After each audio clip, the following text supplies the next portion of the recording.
నిర్మాణంలో భూములు కోల్పోతున్న రైతులకు ప్రభుత్వం నిర్దేశించిన ధరలో ఏమైనా అభ్యంతరాలు ఉంటే న్యాయస్థానం ద్వారా పరిష్కరించుకోవాలని నెల్లూరు జిల్లా ఆర్టీఓ నాగ సంతోష్ని అనుష పేర్కొన్నారు. రాపూరు తహసీల్దార్ కార్యాలయంలో నడికుడి శ్రీ కాళహస్తి రైల్వే లైన్ నిర్మాణంలో భూములు కోల్పోతున్నటువంటి రైతులతో ఆమె సమావేశాన్ని నిర్వహించారు. రైల్వే నిర్మాణంలో భూములు కోల్పోతున్నారని వారికి ప్రభుత్వం పట్టా భూములకు 6 లక్షలు, అసైన్మెంట్ భూములకు 3 లక్షల రూపాయల చొప్పున ధర నిర్దేశించిందని చెప్పారు. ఈ ధరల్లో అభ్యంతరాలు ఉంటే న్యాయస్థానం ద్వారా సమస్యను పరిష్కరించుకోవాలని తెలిపారు. ప్రభుత్వం ఇచ్చేటువంటి పరిహారానికి రైతులు సానుకూలంగా ఉంటే వారి బ్యాంకు ఖాతాకి నగదు జమ అవుతుందన్నారు.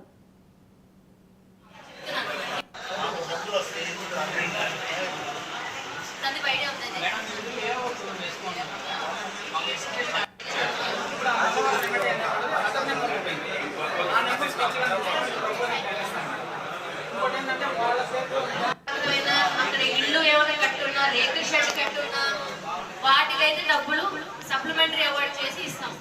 దానికి సరే ఈ అవార్డ్ ని క్యాన్సిల్ చేసే అధికారం అతనికి లేదు. రైల్వేలైనా అవసరం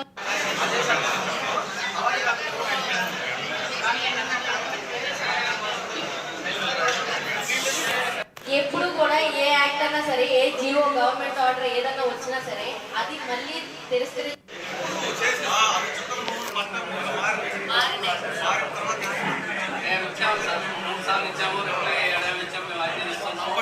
పంపిస్తున్నారు.